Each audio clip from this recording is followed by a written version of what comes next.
guys, good morning, good afternoon, and good evening. This is Chris TVPH. Today ang pag-uusapan po natin is marami tayong pag-uusapan kasi nga 'di ba ang dami na namang issue, ang dami na namang mga video, mga issues sa Senate, 'di ba? Yung batuhan ng komento ni Erwin Tulfo at ni SP Alan, 'di ba? At yung latest na mga issue. Yan, pag-uusapan natin yan. Pero bago yan, don't forget to like and subscribe to my YouTube channel para po matulungan nyo akong umangat. Ang hirap naman. Matulungan nyo akong dumami ang ating subscribers at ma-reach natin ang 2,000 subscribers. Thank you pala sa mga bago kong subscribers dyan. Thank you so much. Palakpakan. Yan. Okay, umpisa na natin. Ang unang natin, ang unang, tingnan mo yung t-shirt ko, ang ganda di ba? Nakita nyo ba? Yung t-shirt ko. Yes. Sa Timo yan. Marami kayong mabibili sa Timo ng ganito. Yes. Okay. Now, ang una natin pag-usapan, yung sinabi ni Erwin Tulfo, yung paghahamon niya. Just wait. Ano natin? Yung paghahamon niya na ba yun? Sandali, hanapin natin hindi prepared. Hindi ako prepared. Okay. Hindi pala si Rapi Tulfo muna yung pag-uusapan natin. Ang sabi niya, ang sabi ni SP Alan kay Rapi Tulfo, kasi nga 'di ba si Rapi Tulfo, 'di ba, naghahamon na kesyo pag di nagpakita si SP Alan sa Senado, ganyan-ganyan, chuchu, yung nakaraan, 'di ba? Yung nakaraan na anuhan nila na sila lang nagbotohan, 'di ba? Sila niluklok nila yung sarili nila sa mga iba't ibang departamento. Departamento ba yung tawag doon? Hindi, committee. Yan. Ang sabi ni Senator ni SP Alan, meron daw si Tulfo yung sarili niyang issue, 'di ba? Kung si Tulfo is inaas niya na harapin ni Jinggoy, harapin ni Chis Escudero, harapin ni Senator Bato kung ano yung inaano sa kanila, yung inaakusa. Pero kasi meron din siya, mas worse pa nga 'di ba? Kasi nga naging garapal siya magtip sa Viva Max na 'di ba si Rapi Tulfo, magkano yung tip niya? Grabe yung tip niya, no? Hindi natin alam kung saan ba galing yung perang yun. Although sabihin na natin yung yung YouTube channel niya tsaka yung Facebook niya, ang laki ng 'di ba, followers niya. Pero kasi senador na siya, 'di ba? Yung issue niya is talagang mapapaisip ka talaga na saan ba galing yung perang yun. Dapat paliwanag niya, 'di ba? Kasi ang alam ko hindi pa siya nagpapaliwanag sa ganun sa isyong yun Nag-post lang siya pero hindi siya yung sabi mo nagpa-interview siya para magpaliwanag. Wala pang ganun sa ginawa ni Tulfo. Hindi pa siya nagpapaliwanag sa isyong yun. 'Di ba? Kasi yan ang kasing mahirap, guys Ito kasi sa Tulfo brothers na to, mahilig silang mamuna ng kapwa nila politician. Pero sila kasi meron silang meron silang inaakusa sa kanila, meron silang ganun 'di ba? Katulad si Erwin Tulfo, ang anong sabi ng 18 Marines sa kanya, yung isa sa 18 Marines, 'di ba meron din siyang maletang natanggap. Kaso lang sa sobrang kayabangan ni Erwin Tulfo, kinuha niya talagang persahan yung pagiging chairman ng Blue Ribbon, 'di ba? Tapos ang yabang niya na ngayon, 'di ba? Ang yabang niya na ngayon. Saglit, hanapin natin yung sinabi niya. Hanapin natin yung sinabi niya kasi hindi tayo prepared. Ano ba 'yan? Erwin Tulfo latest ano ba naman to?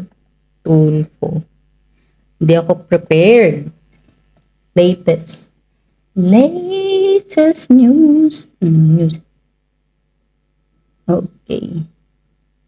Ano yung latest news ni Erwin Tulfo? Alam mo kasi itong si Erwin Tulfo, nakakatakot to, guys, kasi gawa ng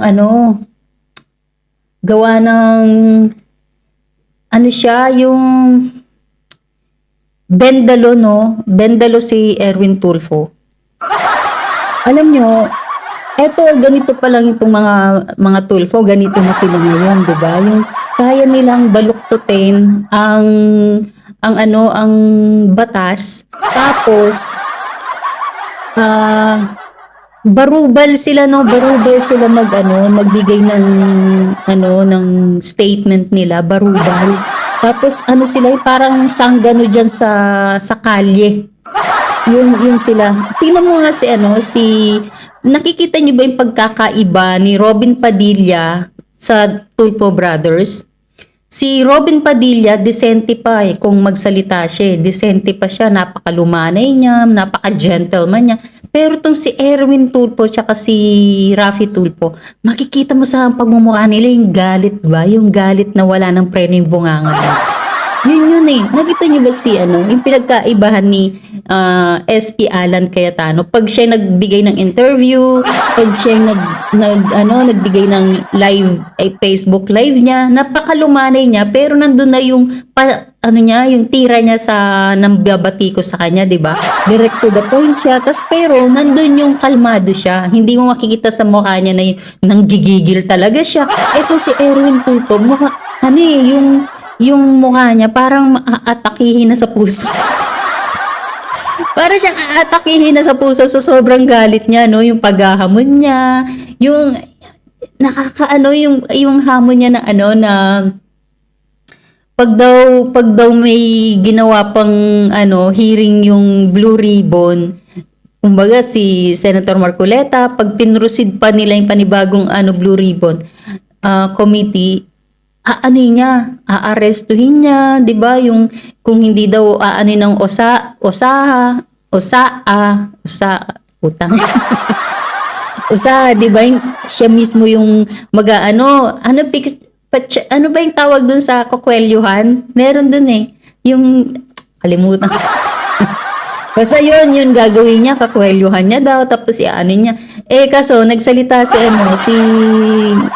Senator Robin Padilla, di ba? Gawin niya yun kapag nasa harap ni Robin Padilla, mayayari talaga siya. Kung nga si John Vic walang nagawa sa pagpipigil niya sa 18 Marines, di ba? With Senator Cayetano, wala siyang nagawa kasi nandun si Senator Robin. Natakot ba si Senator Robin kay John Vic? Hindi, di ba? Tapos kay Erwin pa. Diyan malalaman talaga ni Erwin Tulfo kung gaano ka bad boy si Senator Robin Padilla. Gawin niya yun, di ba? Kahit na nga si Senator si SP Alan Cayetano, nakita mo ba yung niya, umaalma talaga siya kay Subiri, di ba? Si Subiri ba yung niya nun sa session hall nun? Yung talaga, binaba niya yung phone niyang ganyan sa table. Sige, ganyan si Senator Alan Peter Cayetano. Matapang din si Senator Alan. Makikita mo lang sa kanya na napaka-decente ng mukha niya, napakalumanay niya, di ba? Pero papalag din siya. Hindi yan basta-basta si Senator Alan. Eto si Erwin Tulfo. Yung Tulfo Brothers, wala din to. Parang rin to yung sabi mo suntukan, ganyan. Wala, hindi to uubra. Lang to sila, mayabang sa salita ba? Mayabang sa salita. Kasi tingnan mo, si Raffy Tulfo, senators na yan, dapat nga hindi na yan siya, wala na yan siyang sa niya, dapat doon sa segment niya, dapat hindi na yan siya nag-host doon kasi senator na siya 'di ba? Okay lang na mag-Facebook live siya, ganyan, tapos about sa politics yung ginagawa niya kasi alam niyo si Raffy yung Tulfo Brothers na yan, nakakatakot yan pag yan nagkaroon ng yung higher position. Nakakatakot yan kasi bakit kamo? Kasi ngayon pa nga lang senator sila, hindi na binabaluktot na nila yung batas Hindi sila marunong rumispeto sa institusyon natin sa Senado. Yung rules ng Senado, hindi nila alam paano i-apply sa sarili nila. Di ba nakakatakot yan? Paano pag tumakbo yan ng pagiging vice president o sabihin na natin president, di ba? Nakakatakot. Kasi ngayon pa nga lang senators sila, ganyan na yung attitude nila, di ba? Ano pa yung aasahan natin pag naging presidente? Lalong magkakanda, yung natin. Kasi yung rules ng pagiging senators, yung rules ng sa Senate rules, hindi nila ina-apply sa sarili mo. 'Di ba? Tapos ano yung aasahan mo mga ganyang statement pag sila vice president or president? 'Di ba mga barubal? So, walang ano, tsaka pa lang sila dapat sabi nga ni Loren Legarda, 'di ba? Aralin nila ang Senate rules. Kasi nga hindi nila inaaral.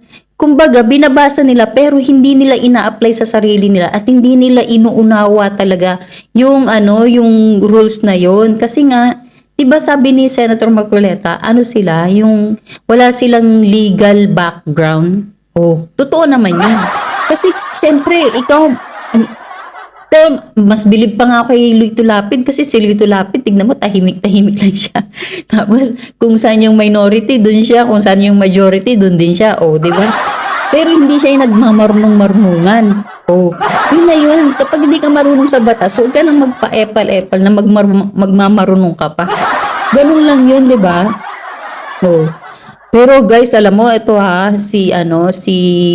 si Senator Amy Marcos. Hindi ako maka-Marcos, no, pero napapabilib ako ni Amy Marcos kasi gawa ng ang tapang niyang batikusin yung si Marcos na, 'di ba? Yung si Sandro Marcos, si Romualdez, kumbaga matapang na talaga siyang batikusin. Alam mo ang mahirap lang, si Amy Marcos, ang nakadikit lang sa kanya Marcos. Pero kung tutusin, mas matino siya kay Bangag, mas matino siya kay Bongbong Marcos, si Amy Marcos. Pero Marcos pa rin yan. Hindi ko Pero si Amy, pasalamatan natin na hanggang ngayon tumatayo siya kasama niya si BP Sara sa paglaban. Yun pa rin ang kagandahan kay Senator Amy, 'di ba? Kasi nga may concern pa rin siya. Siguro nga ang ano lang niya is Marcos siya, 'di ba? Dapat mag-asawa lang siya tapos palitan niya na wag niya nang gamitin yung Marcos. Ang alam ko hiwalay na yan siya sa asawa niya, 'di ba? So mag-asawa na lang siya ulit tapos pakasal siya tapos wag niya nang gamitin yung Marcos. At least, 'di ba? Mababago pa yung tingin ng tao sa kanya. Pero 'di ba? Bilib talaga ako sa kanya kasi ang tapang niya na, 'di ba? Yung nung interview nung Blue Ribbon hearing, 'di ba? Pag kinakausap niya yung mga Marines, 'di ba? Talagang pinagpipilitan niya, ipakita yung picture. Ipakita yung picture kahit na si Sandro tsaka yung kasama yung Marine. Pinakita niya. Pakita ganyan, pakita ko. Pinakita, 'di ba? Kaya saludo tayo kay Senator Amy Marcos, 'di ba? Mas okay yan nandiyan siya sa Senado kasi nga mas kailangan siya ng Senado teka sa mag-Vice President pa siya. Wag na siya mag-Vice President. Hayaan niya na lang na si BP Sara yung pumili ng Vice President. Ako gusto ko si Senator Marcoleta maging Vice President kasi or si SP Alan ang maging Vice President kasi may alam sa batas eh. Tsaka attorney kasi yan, mga lawyer kasi yan kasi kaya matitino. Kasi guys, pag lawyer ka, alam mo talaga yung batas, 'di ba? Alam mo kung ano yung legal at illegal. Diba? Unlike yung kapag wala kang pinag-aralan, pag hindi ka lawyer, hindi ka nag-aral ng pagiging lawyer, wala. Hindi mo alam kung illegal na ba yung ginagawa mo, or legal na ba yung ginagawa mo, or illegal, ganyan. Hindi mo alam, 'di ba? Kasi hindi ka nga nag-aral ng pagiging lawyer. Pero pag nag-aral ka, alam mo. 'Di ba? Alam mo kung corruption na ba yung sinasalihan mong grupo. Alam mo kung ang presidente mo is corrupt na. Alam mo kung magnanakaw na ba yung staff mo, kung nagiging nakasangkot na rin siya sa nakawan or illegal na yung ginagawa. Alam mo, 'di ba? Kasi pinag-aralan mo 'yan.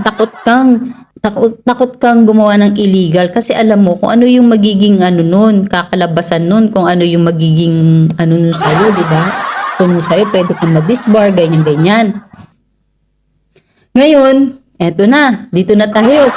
Yung kasi guys, tignan mo yung 18 Marines, di ba? Sinabi nila yung kung sino yung kasabwat dun sa hinatiran nilang maleta. Pansin niyo ba, yung lahat ng binanggit ni Senator Marcoleta, lahat ng binanggit, nagsipag-deny sila. Isa lang ang nadulas yung dila. Isa lang. Ay, hindi, dalawa sila, pati yung babaeng kongresista ba yun, na sinabi niya, bakit? Binigay naman yun, di naman namin hiningi. Yun, naalala niyo, sino ba? Nahanapin ko yun mamaya, ipopost ko rin. Tapos, si Soto, anong sabi niya? Sabi niya, sabihin na natin, oh, totoo, yung ganyan. Tapos hindi pa daw siya senator noon. Anong sabi ni Ang sabi nung nag-interview sa kanya, sabi niya, ano yon, pwedeng maging advance payment yon para sa magiging pabor na hihingi nila. 'Di ba? Yeah, kasi nga si Soto hindi nag-aral ng ng pagiging, kumbaga hindi sila nag-aral kung paano yung pagiging isang lawyer or abogado. Kaya hindi nila alam bawat salita nila na pwedeng gamitin sa kanila 'yon, 'di ba? Ngayon, ang magnanakaw talaga sa sariling dila talaga, sa sariling bunganga talaga nahuhuli 'yan eh. Siya ang nagpatunay na na may maleta talagang dinideliver. 'Di ba? Kasi tingnan mo ito guys, so kay Erwin Tulfo, di umano 6 na maleta ang hinatid sa kanya. Ay, kaya pala ganun na lang sila, no, na may allegation pa nung ma-order siya ng ng babae. Ang ina. Si Rapi Tulfo, yung segment ng YouTube niya is about sa sa kabit-kabit, ganyan-ganyan, 'di ba? Pero ini-endorse niyang product is Robust ba yun? Di ba yung parang Viagra? Hindi ba naman gago, no?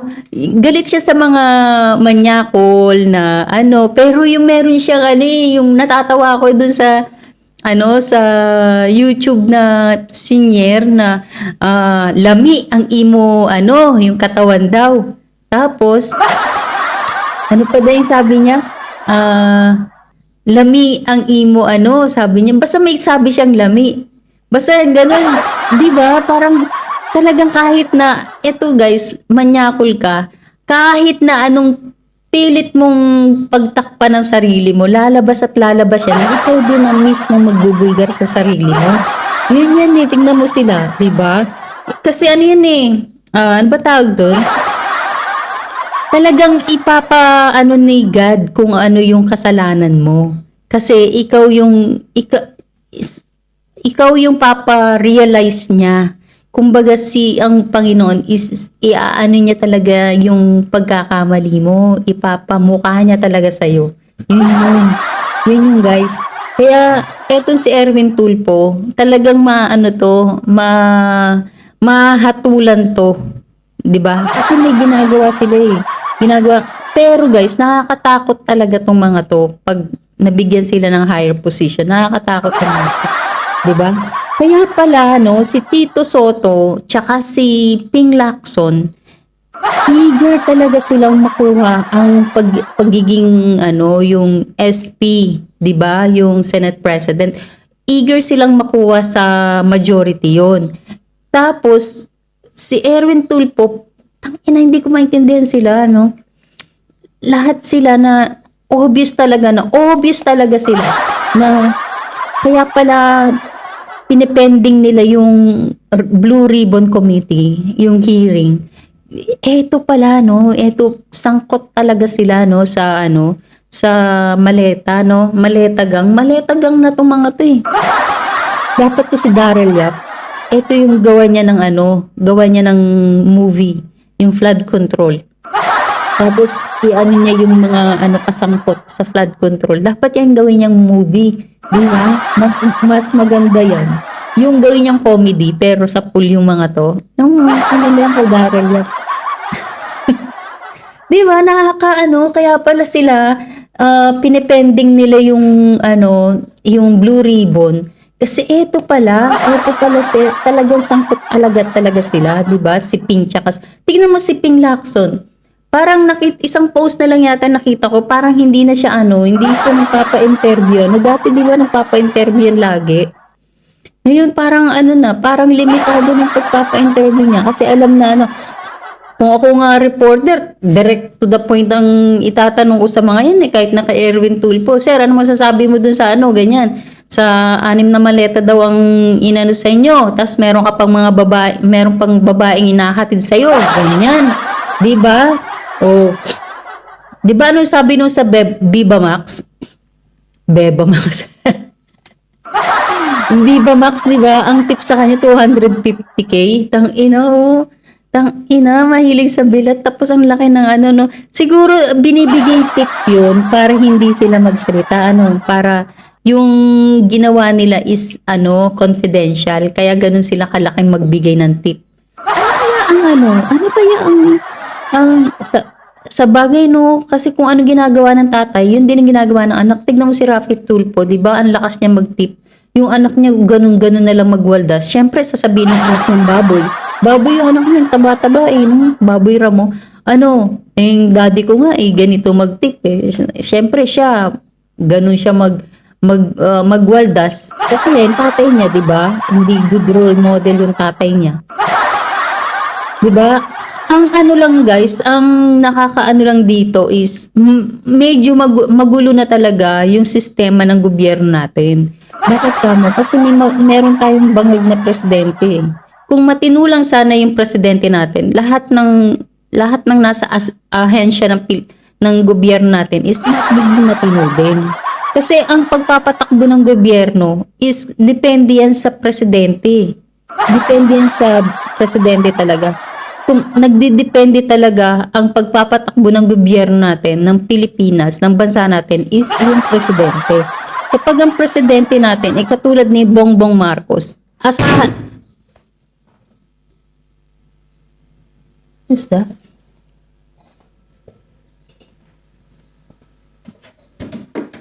Buday?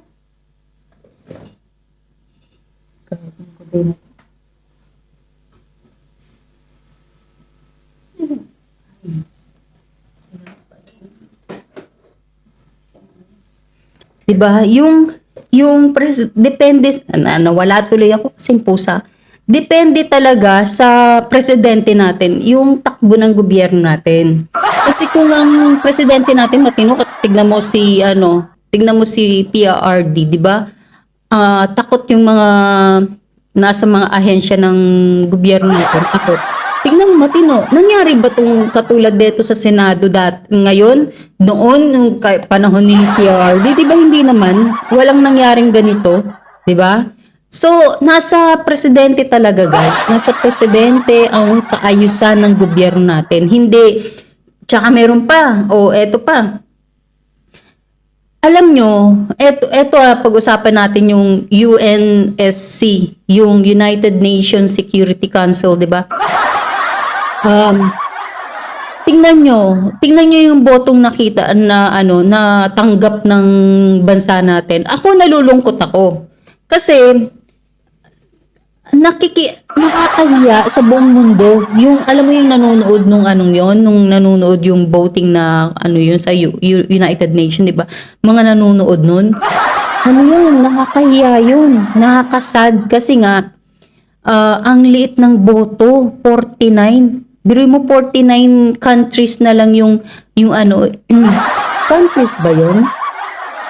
Basta yung botong yun, 49 na lang yung bumoto sa Pilipinas. Di ba naman kaya yun? Tapos yung kalaban na bansa na para sa pwesto dun sa UNSC is 191. Di ba? So alam ng buong mundo kung anong nangyayari sa Pilipinas. Alam din ng buong mundo kung anong klaseng presidente meron tayo. Yun lang yun guys. Nakakasad kasi nga dati nung kay PRRD, ang taas ng tingin ng ibang bansa sa atin.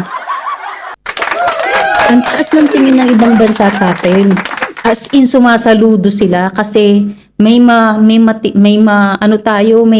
very strong president, best leader. Sabi ko sa iyo. Best leader ang tingin nila kay PRRD. Yung kumbaga mataas ang reputasyon ni PRRD sa ibang bansa, lalo na sa Asia. Mataas ang tingin nila kay PRRD. Kaso tingnan mo, pinalitan siya ng addictus, di ba? Tingnan mo ngayon. Pansin nyo ba guys? Ito sabihin sa inyo. Pansin nyo ba guys? Sa nangyayari ngayon sa Senado, natatakpan na yung request ng Supreme Court about sa sa medical condition ni Bongbong Marcos at yung sa hair follicle test niya, 'di ba? Parang drug hair follicle test niya. Parang natatakpan na yun Natatakpan na siya kasi nga ito yung yung nangyari nga ang pinaka-trending ngayon sa Senado, 'di ba? So natatakpan na yung request, 'di ba? Hindi natin alam kung ano na nangyari doon kung nagpa hair follicle test. Buday! Down! Down! Buday! Buday! Down! Now! Chamber now. Go to your chamber. Buday! 'Di ba natatakpan na wala tayong balita. Hindi natin alam kung ano yung may nagpa hair follicle test na ba si Bongbong Marcos, hindi natin alam, 'di ba? Kaya eto dapat guys, yung mga BDS vloggers, dapat yun nyo rin yun, i-topic nyo rin yun, i-segue nyo yun sa mga content nyo, yung request ng yung decision ng Supreme Court na magpa hair follicle test si Bongbong Marcos at ilantad yung medical result niya, 'di ba? Kasi yun ang sinabi ng Supreme Court, 10 days nga lang yun, umabot na yata ng 1 month yung request na yun, 'di ba? Umabot na yata ng 1 month yun, lagpas ng 10 days na yun kasi ngayon yung topic ngayon sa Senado, yung about sa Senado, 'di ba? About natatakpan na nga rin yung yung voting ng UNSC O, di ba? Hindi na nga etong si Erwin Tulfo, yung Tulfo Brothers, tsaka si Tito Soto yung maingay ngayon eh. Di ba? Talagang porsidido talaga sila para matanggal yung attention ng media, attention ng social media kay Bongbong Marcos about dun sa hair follicle test na binigay ng Supreme Court. Dapat diyan tayo mag-focus eh. Hindi dito kay Erwin Tulfo. Eto si Erwin Tulfo, putangin nanti. Talaga obvious na guilty talaga siya kasi kinuha niya yung chairmanship ng Blue Ribbon. Tapos ang yabang, siya daw illegitimate na chairman ng Blue Ribbon. Tangina, red ribbon ang kunin mo, Erwin, hindi blue ribbon. Red ribbon ang kunin mo kasi mahilig ka naman sa sa bilat na may red. Yan ang kunin mo. Pusa ko. Kulit eh. Yun guys, 'di ba? Yan yung natin, yan yung topic natin, 'di ba? Yan natin yung latest news. Philippine latest news. Latest news.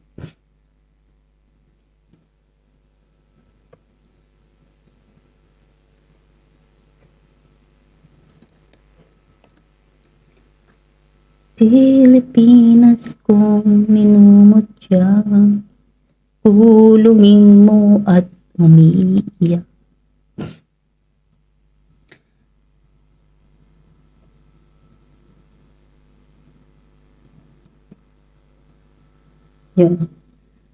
Yun nga, 'di ba?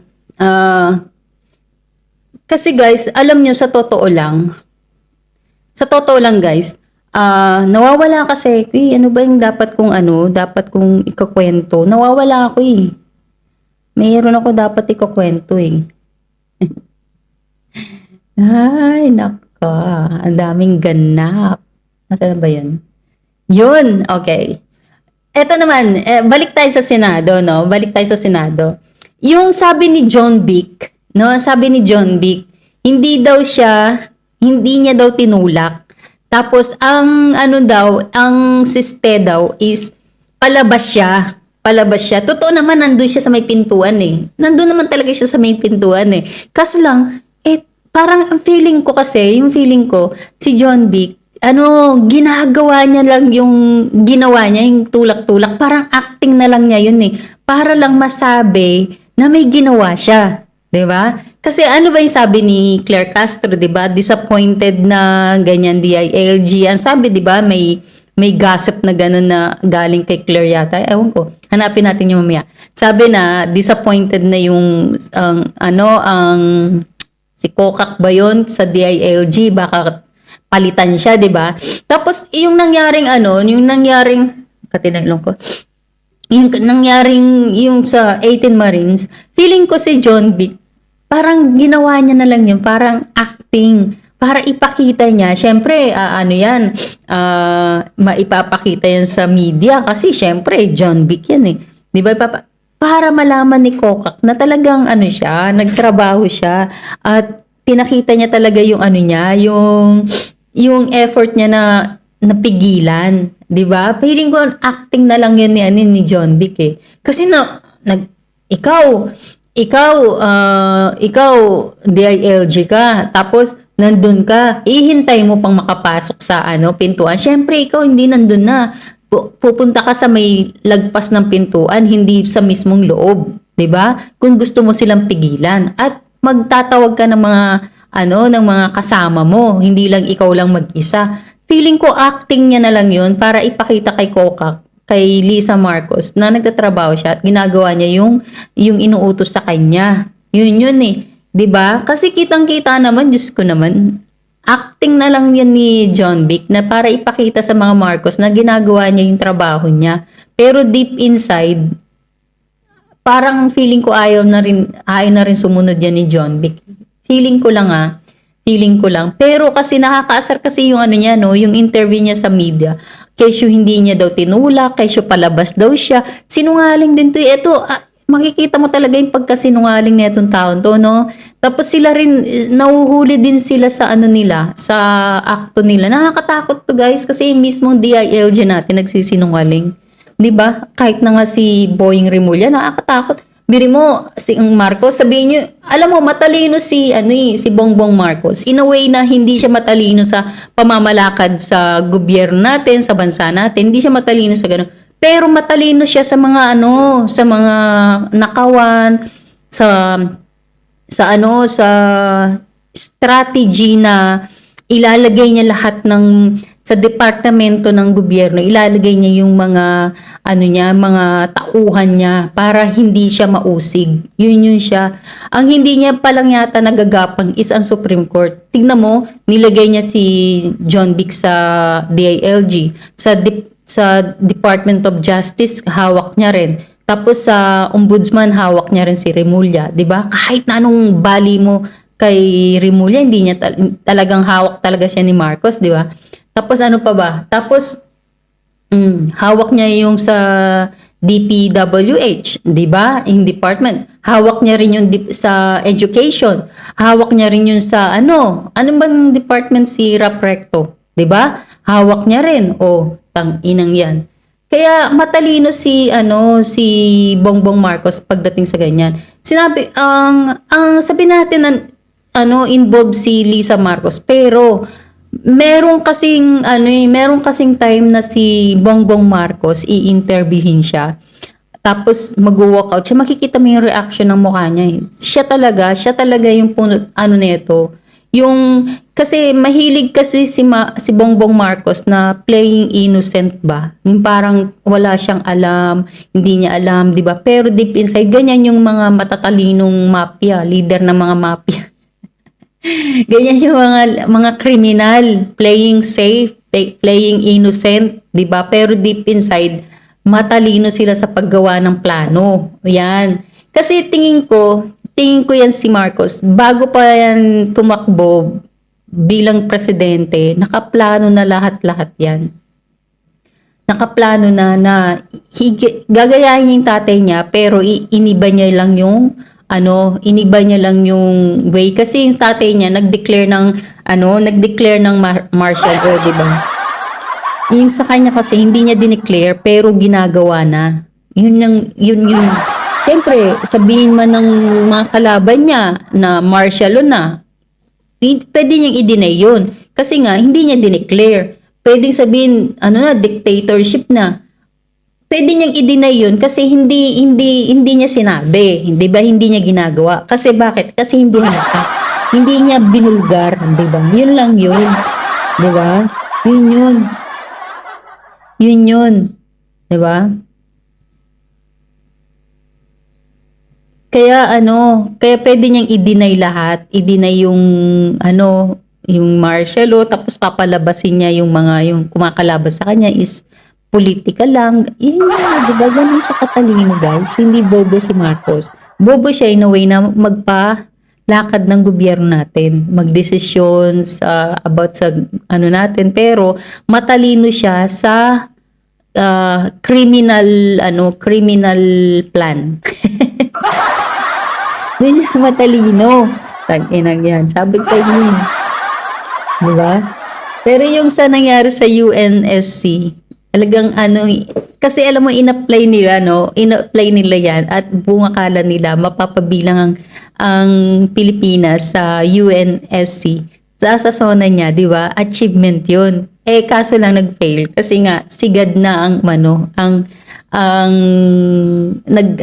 sigad na yung sabi niya, no, hindi yung magiging achievement yan. Kasi nakakatawa din yung guys kapag pag sa termino niya, naging member tayo ng UNSC. Nakakatawa din yun. Lalo na tayo niyan. Matatalino yung nandun kasi nga ayaw nila ng may addict na ayaw nilang may addict na member. Ayaw na may addict naman. Tapos eto pa, eto yung post ni Laila de Lima, kay Laila de Lima naman tayo. Sabi ni Laila de Lima, I have already responded, gayahin natin siya. I have already responded to this blatant lies and filed cyber libel complaint before the NBI and perjury complaint before the DOJ. Sabi niya, ulitin ko, whether sa maleta, sa paper bag, o anumang yan, wala akong tinanggap na pera. Hindi rin pagtataka na nagkakabuhol-buhol ang kwento at paratang sa akin dahil invento lang ang mga pinagsasabi nila. Kasinungalingan na inulit lang sa isang questionable hearing sa Senado. Eto guys, si Laila de Lima, nakulong to dahil sa diba? Dahil sa drugs, dahil involved siya, diba? Tapos meron pa siyang may video to na nagsasayaw to sa loob ng diba? Sa loob ng kubul-kubuls, diba? Yung nagsasayaw siyang ganyan, no? Pero mo DOJ, tapos nagsasayaw ka sa loob ng bilangguan, diba? Tapos, i-deny niya, paano kung may picture? Diba? Hindi naman lahat pinakita na dun sa hearing na yun eh. Siyempre, kung kakasuhan tong mga to, dun nila ilalabas lahat ng ebidensya.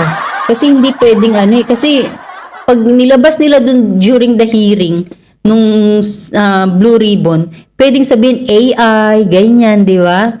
Kung lahat ng ebidensya laban sa kanila, dun ilalabas kapag sinampahan na sila ng kaso. Ayun. Kaya hindi lahat inilabas. Alam mo, for sure yan, may mga video, may mga picture yan na syempre, ang mga Marine matatalino yan. Mga Marine, hindi yan basta-basta magbibigay lang ng maleta nung walang ebidensya.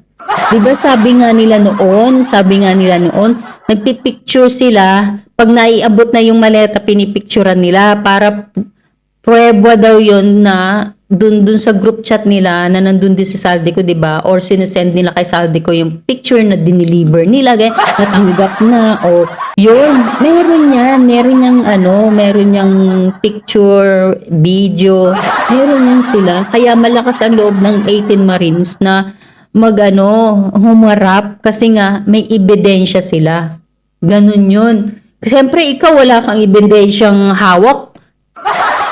magmamatapang ka magsalita na puro ano lang, yung verbal lang alam mo, syempre may ebidensya yan.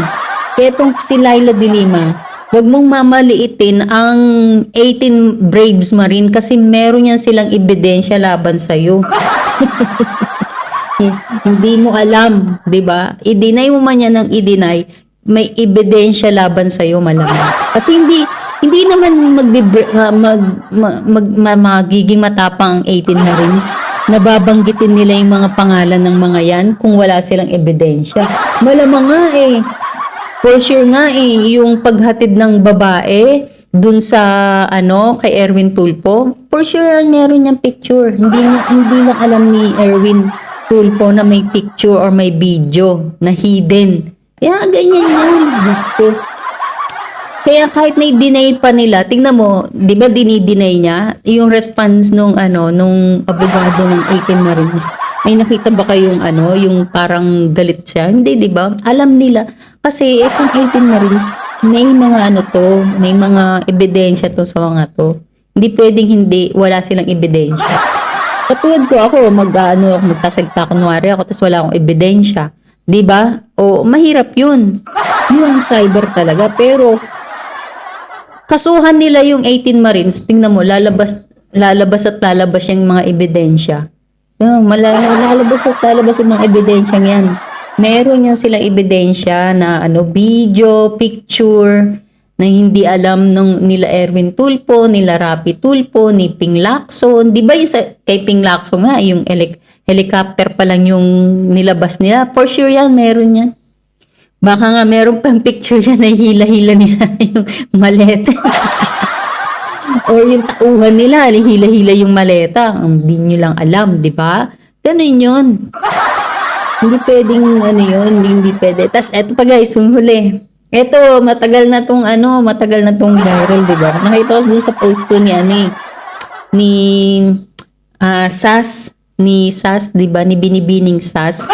Yung about kay Lenny, si Lenny sa Naga ba to? Sa Naga to, di ba? Si Lenny. Kaya lang, ano ba? O, alam ko si Lenny, baka mali na naman ako. Sagana to, di ba? Hanapin natin na. Para sure, kasi mamaya magkamali tayo. Lenin Burat. Naga, Naga City Mayor siya. Tapos, ito yung sinabi, si Atty. Palsis, natuwa siya kasi nga, yung sa Naga, may KFC drive-thru na. Putay na, sa Naga, walang drive-thru ang KFC or first time nila magkaroon ng drive-thru. Yan ang pinakamalaking achievement ng Naga.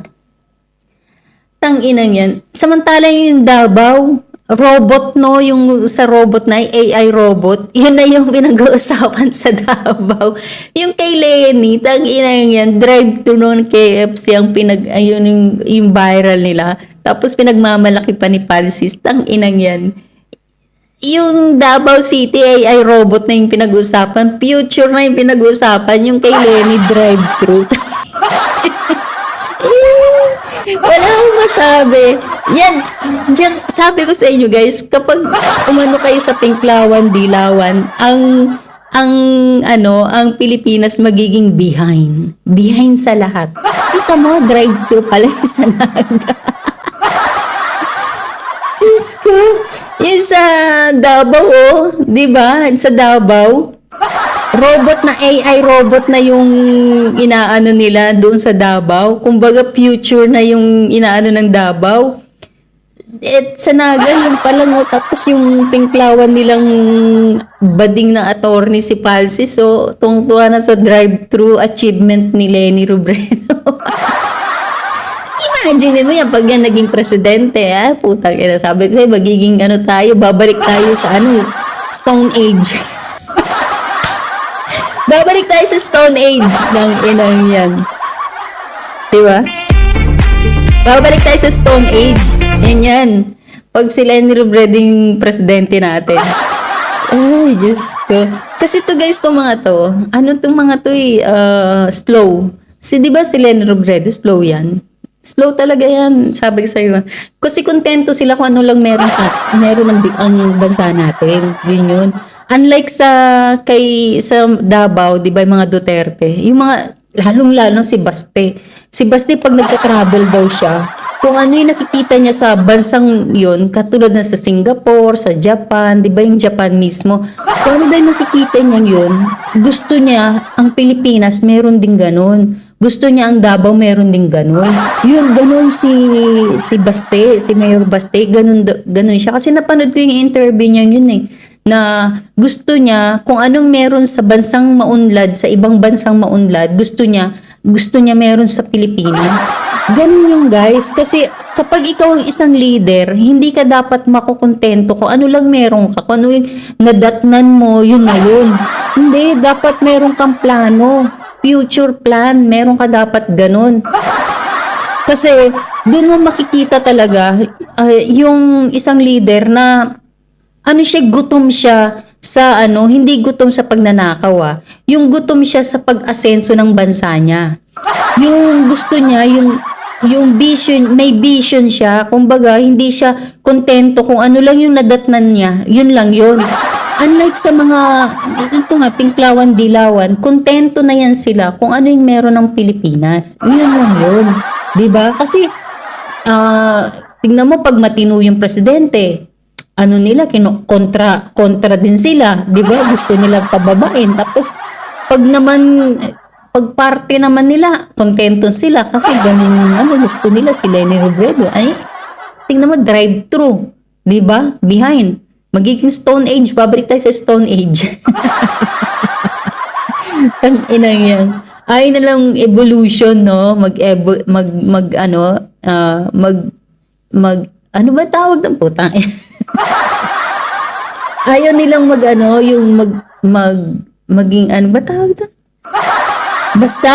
Basta tingnan mo yung Davao, magiging ano yan, yung Davao, mas magiging ahead yan. 'Di ba? Magiging ahead yan.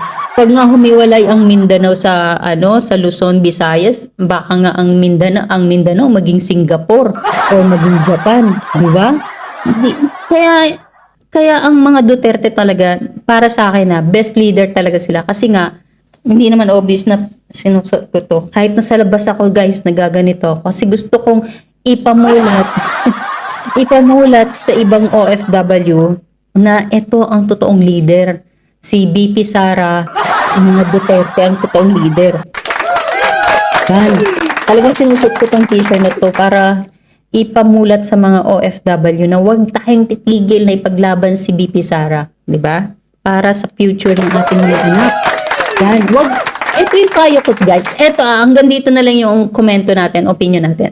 Pero mag-iiwan ako ng payo at advice sa mga kapwa natin OFW na huwag kayong paghinaan ng loob. Lumaban tayo. Mag-comment, mag-share, suportahan niyo yung mga lumalaban ng mga vloggers, kahit na maliit na channel pa yan, maliit na subscribers, suportahan nyo. Ako gano'n yung ginagawa ko, sinishare ko sa yung mga video yung sinishare ko din. Nila likes ko, ganyan sinishare ko. Kasi nga,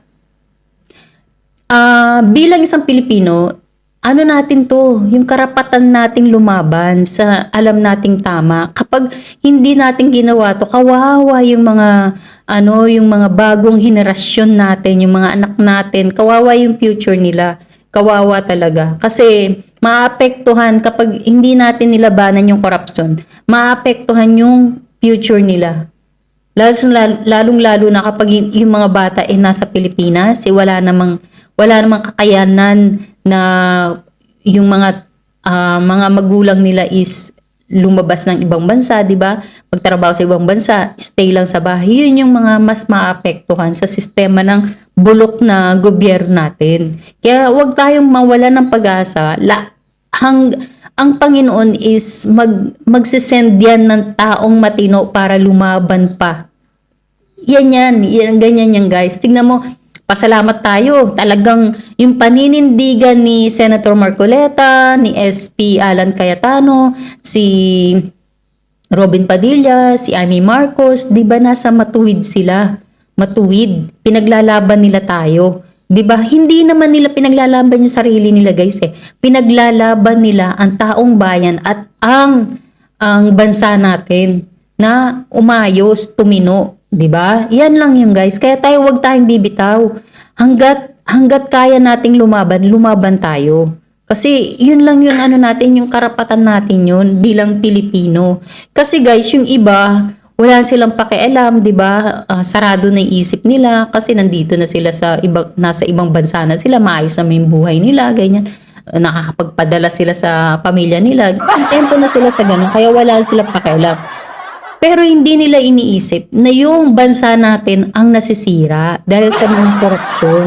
Kaya dapat lumaban tayo.